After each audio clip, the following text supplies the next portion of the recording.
Hello guys, तो आज हम स्टार्ट करने जा रहे हैं फीमेल रिप्रोडक्टिव सिस्टम, जो कि रिप्रोडक्शन इन ह्यूमन का पार्ट 2 है। इसका मैं पार्ट 1 मेल रिप्रोडक्टिव सिस्टम पहले ही अपलोड कर चुका हूं।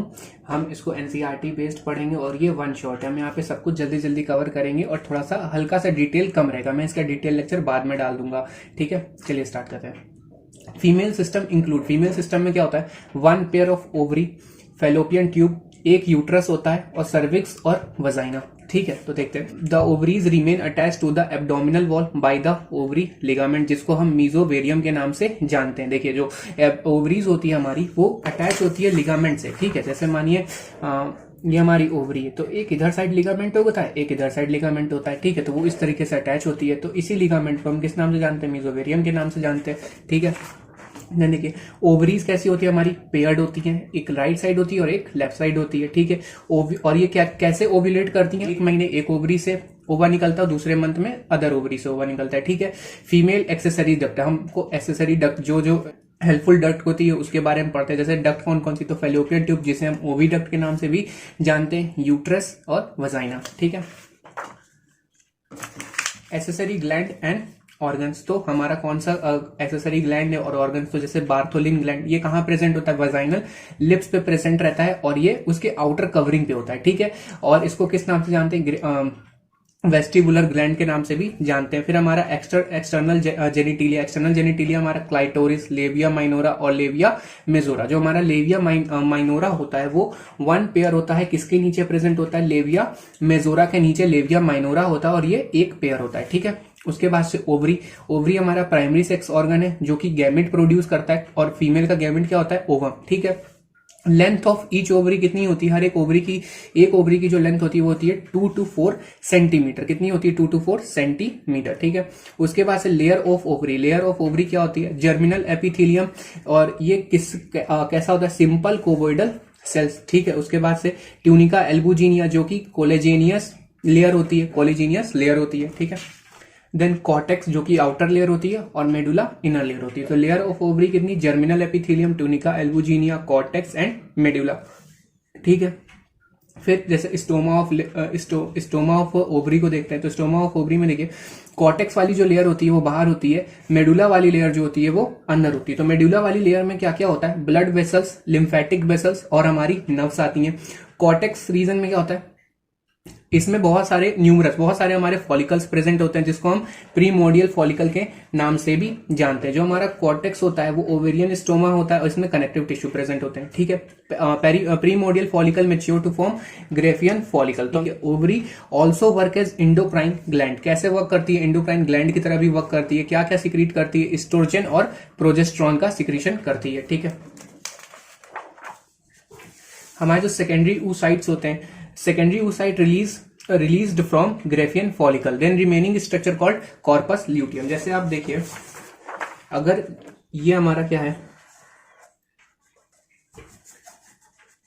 इसके अंदर हमारा सेकेंडरी oocyte प्रेजेंट है, तो ये क्या हो जाएगा? जब ये रप्चर होगा आगे चल करके जब ये टूट जाएगा, कुछ ऐसा हो जाएगा, इसके अंदर से हमारा सेकेंडरी oocyte क्या होगा? बाहर निकल जाएगा। तो इस बचे हुए स्ट्रक्चर को हम क्या बोल देंगे? इस बचे हुए स्ट्रक्चर को हम बोलते हैं ग्रेफियन फॉलिकल, ठीक है। क्या बोलते हैं? ग्रेफियन फॉलिकल बोलते हैं, ठीक है। यहाँ पे इसका क्लियर डायग्राम है, आप देखिए। जैसे हमारा ग्रेफियन फॉलिकल है, ठीक है। ग्रेफियन फॉलिकल के अंदर क्या है? सेकेंडरी oocyte है। जब ये रप्चर होता है तो उसके अंदर से क्या निकलता है? सेकेंडरी oocyte, और बचे हुए स्ट्रक्चर को हम क्या बोल देते हैं? कॉर्पस ल्यूटियम बोल देते हैं। और सेकेंडरी oocyte ये बाहर आने को प्रोसेस को क्या कहते हैं? ओव्यूलेशन कहा जाता है। This process is known as ovulation, ठीक है। Progesterone secreted by corpus luteum. तो पूछा जा सकता है प्रोजेस्ट्रॉन का सिक्रेशन कौन करता है? कॉर्पस ल्यूटियम करता है। Oestrogen progesterone secreted by developing corpus luteum, ठीक है। फिर ये हमारा एक छोटा सा डायग्राम है, इसे आप देखिए। तो जैसे आप ये देखेंगे, ये हमारी ओवरी है, ओवरी हमारी लिगामेंट से जुड़ी हुई है, ठीक है। ये एक लिगामेंट, मतलब दोनों साइड से लिगामेंट से जुड़ी हुई है, ठीक है। और ये हमारा क्या है? ये हमारा पूरा फेलोपियन ट्यूब का स्ट्रक्चर है, ठीक है। इस पूरे को बोलते हैं फेलोपियन ट्यूब। तो इसके जो आगे फिंगर लाइक प्रोजेक्शन जो है उसे हम बोल रहे हैं फिम्बरी। आगे चल करके थोड़ा सा स्वेलअप स्ट्रक्चर, जो फूला हुआ स्ट्रक्चर, इसको हम बोलते हैं एम्प्यूला। एम्प्यूला में क्या होता है? हमारा फर्टिलाइजेशन होता है। फिर स्थमस, ये आप देख रहे हैं ऊपर साइड में स्थमस है, ठीक है। और इस पूरे स्ट्रक्चर को क्या बोल रहे हैं? यहां से यहां तक इन्फंडिबुलम बोल रहे हैं, ठीक है। तो फिम्बरी, फिम्बरी क्या है? फिंगर लाइक प्रोजेक्शन होता है टू पिक ओवा। किसको पिक करने के लिए होता है? ओवा को। मानिए ओवरी यहां से क्या करेगी? ओवा को रिलीज करेगी। ये यहां से ओवा रिलीज हुआ हमारा, फिर इसको अंदर की तरफ कौन लेगा, एब्डोमिनल कैविटी में इसने ओवा को रिलीज कर दिया, फिर यहां से फिंगर लाइक प्रोजेक्शन जो होंगे हमारे, जो फिम्बरी होंगे, ये इस ओवा को क्या करेंगे, अंदर की तरफ ले जाएंगे। ठीक है, इनफंडिबुलम जो होता है हमारा कैसा होता है, फनल शेप होता है, फनल शेप। फिर उसके बाद इनफंडिबुलम में फिम्बरी से कहां जाएगा, एम्पुला में जाएगा। ठीक है, एम्पुला से कहां जाएगा, इस्थमस में जाएगा। तो एम्पुला में हमारा क्या बन जाता है, एम्पुला में हमारा बन जाता है जाइगोट। ठीक है, एम्पुला में हमारा क्या बन जाता है, जाइगोट। मानिए इधर से हमारा स्पर्म इधर जाएगा और इधर से ओवरी निकला, तो एम्पुला में क्या होगी, इन दोनों की मीटिंग होगी, इन दोनों की मीटिंग से फर्टिलाइजेशन होगा, फर्टिलाइजेशन से फिर वहां जाइगोट बन जाएगा, जाइगोट कहां जाएगा, इस्थमस में जाएगा।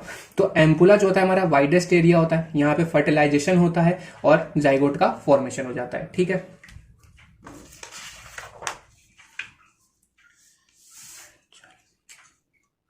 जो हमारा फेलोपियन ट्यूब है वो सिलिएटेड कॉल्यूमनार एपिथेलियम से बना हुआ है। ठीक है, अब आते हैं यूट्रस पे। यूट्रस को हम हिस्टेरा भी कहते हैं। ये कैसा होता है, सिंगल होता है और इन्वर्टेड होता है। ये पियर लाइक स्ट्रक्चर होता है। कैसा होता है, पियर लाइक स्ट्रक्चर होता है, also known as womb and hystera. देखिए कभी कभी किसी केस में क्या होता है, हम लोगों को यूट्रस को निकालना पड़ता है, तो उस यूट्रस को निकालने के प्रोसेस, रिमूवल ऑफ यूट्रस किस नाम से जाना जाता है, हिस्टेरेक्टोमी, क्योंकि हम लोग यूट्रस को हिस्टेरा नाम से भी जानते हैं। लेयर ऑफ यूट्रस, तो आउटर लेयर को हम पेरीमेट्रियम, मिडल लेयर को मायोमेट्रियम और इनर लेयर को इंडोमेट्रियम कहते हैं। तो पेरीमेट्रियम जो होता है वो हमारा थिन लेयर होता है।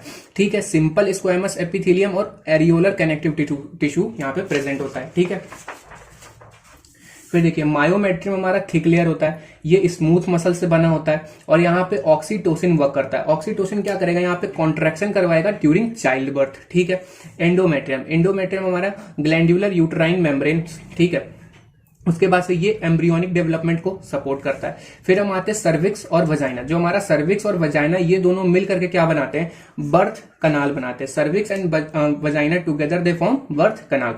ठीक है, देखिए हमारा सर्विक्स में क्या होता है, एक स्फिंटर लगा होता है। क्या लगा होता है, स्फिंटर लगा होता है। स्फिंटर बहुत ही मस्कुलर, बहुत ही पावरफुल स्फिंटर होता है, जो क्या करता है, चाइल्ड की प्री मेच्योर डिलीवरी को रोकता है। अगर वहां पे स्फिंटर नहीं लगा होगा तो पता चला बच्चा रास्ते में ही निकल गया, तो फिर वहां पे क्या रहता है कि स्फिंटर लगा रहता है, बहुत ही स्ट्रॉन्ग स्फिंटर होता है और वो चाइल्ड की प्री मेच्योर डिलीवरी को रोकता है। ठीक है,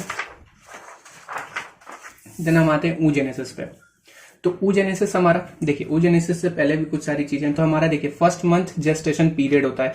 ठीक है, उसमें क्या होता है, when female embryo growing in mother womb, जब मदर वूम में हमारा फीमेल एम्ब्रियो ग्रो कर रहा होता है, तो वहां पे क्या होता है 1700 प्राइमरी फॉलिकल बन जाते हैं। फिर second month of gestation period में क्या होता है, वही प्रोलिफेरेट करते हैं। यहाँ पे क्या होगा, यहाँ पे फिर प्रोलिफेरेशन होगी। ठीक है, तो इस प्रोलिफेरेशन में क्या होता है, प्रोलिफेरेशन का मतलब डिवीजन करते हैं और ये 6 लाख प्राइमरी फॉलिकल बन जाते हैं। फिर 6 लाख से 5th मंथ में ये 7 मिलियन तक बन जाते हैं। ठीक है, अब 7 मिलियन तक आते हैं। 7 मिलियन के बाद देखिए क्या होता है, जो प्राइमरी फॉलिकल्स होते हैं हमारे वो एट्रीशिया में चले जाते हैं। एट्रीशिया का मतलब होता है श्रिंकिंग ऑफ फॉलिकल्स। क्या होते हैं, श्रिंकिंग ऑफ फॉलिकल। और यहाँ पे मेजर नंबर ऑफ जो फॉलिकल्स होते हैं वो श्रिंक करते हैं, मतलब बहुत ज्यादा अमाउंट में जो हमारे फॉलिकल्स होते हैं वो श्रिंक कर जाते हैं। और बर्थ के टाइम पे, at the time of birth, it's ovary have, जो हमारा फीटस होता है उसकी ओवरी में सिर्फ 2 मिलियन फॉलिकल्स ही बचते हैं एट्रीशिया के बाद। ठीक है, after birth no new primary follicle will form. जब मानिए बर्थ हो गया चाइल्ड का, तो उस चाइल्ड के बर्थ के बाद से कोई भी नया प्राइमरी फॉलिकल नहीं बनेगा। ठीक है, फिर at the time of puberty, जब वो जो बच्चा होता है जब वो बड़ा हो जाएगा, ठीक है, गर्ल्स चाइल्ड जब बड़ी हो जाती है, तो उसके प्यूबर्टी के टाइम पे प्राइमरी फॉलिकल कितने बचते हैं, 60,000 से 80,000 के आसपास, 60K to 80K। ठीक है, out of every 500 primary follicle, जैसे मानिए यहाँ पे 60K से 80K तक हमारा क्या बचेगा, प्राइमरी फॉलिकल बचेगा। अब इस 60 से 80K में से क्या होगा, उसमें से 500 प्राइमरी फॉलिकल निकलेंगे। उस 500 में से सिर्फ एक प्राइमरी फॉलिकल हमारा ऐसा होगा, सिर्फ एक प्राइमरी फॉलिकल हमारा ऐसा होगा जो आगे चल करके इनलार्ज होगा। क्या करेगा, इनलार्जमेंट होगी उसकी और वो डेवलप होगा एग में। ठीक है, 60,000, देखिए पहले क्या हुआ, at the time of the puberty 60 से 80,000 हमारे प्राइमरी फॉलिकल बचते हैं और उस 60 से 80,000 प्राइमरी फॉलिकल में से 500 ऐसे होंगे, उस 500 निकलेंगे और 500 में से कोई एक ऐसा प्राइमरी फॉलिकल होगा जो आगे चल करके इनलार्ज होकर के एग में डेवलप होता है। ठीक है, out of every 500 primary follicle only 1 develop into egg. This is actual process. ठीक है, तो फिर क्या होता है, इसके बाद वाला जो प्रोसेस होगा जिसमें oogenesis में, वो वाला एक्चुअल प्रोसेस है। In structure ovary we see mass of primary follicle one primary follicle enlarges to become graafian follicle, ठीक है, in which secondary oocyte will form, ठीक है। तो oogenesis हम देखते हैं ये कब की प्रोसेस हो रही है, अभी इवन बिफोर बर्थ। तो देखिए हमारा क्या होगा, ये हमारा oogonia होगा, ठीक है। तो ये हमारा जो oogonia है वो कैसा है, वो डिप्लॉइड है, 2n है, ठीक है। इसमें क्या होगा, माइटोसिस होगा, और हमारा माइटोसिस कैसा होता है, इक्वेशनल डिवीजन होता है, ठीक है। कैसा होता है, इक्वेशनल डिवीजन होता है। तो ये 2 सेल में टूट जाएगा, और ये दोनों सेल भी कैसे होंगे, डिप्लॉइड होंगे, क्योंकि माइटोसिस हुआ है। फिर अब क्या होगा, ये दोनों ग्रो करेंगे, अगेन इसमें माइटोसिस होगा, और ये ग्रो करके दो में टूट जाएंगे। फिर अब ये इसमें से कोई एक ऐसा प्राइमरी oocyte होगा, some oogonia cell large to make primary oocyte, इसमें से कोई एक ऐसा oogonia सेल होगा जो कि क्या बना लेगा, प्राइमरी oocyte बना लेगा। अब इस प्राइमरी oocyte क्या हो जाएगा, अरेस्ट हो जाएगा, ठीक है, arrested eight prophase 1 diplotene stage, ठीक है। यही प्राइमरी oocyte किस पे अरेस्ट हो जाता है, प्रोफेज 1 डिप्लोटीन स्टेज पे अरेस्ट हो जाता है, ठीक है। और इसमें मियोसिस 1 की स्टेज पे ही अरेस्ट होता है, ठीक है। जब ये चाइल्ड की प्यूबर्टी आती है, ठीक है, जब चाइल्डहुड में उसकी प्यूबर्टी आती है, तो प्यूबर्टी पे क्या होता है, प्राइमरी oocyte जो होता है हमारा, उसका मियोसिस 1 वहां पे कंप्लीट होता है। और जब मियोसिस 1 उसका कंप्लीट होगा, फिर ये 2 पार्ट में टूटेगा, 2 पार्ट में टूटेगा, तो एक मतलब 2 सेल में टूटेगा। तो एक सेल, अब यहाँ पे मियोसिस हुई है, तो मियोसिस हमारा कैसा होता है, रिडक्शनल डिवीजन होता है, ठीक है।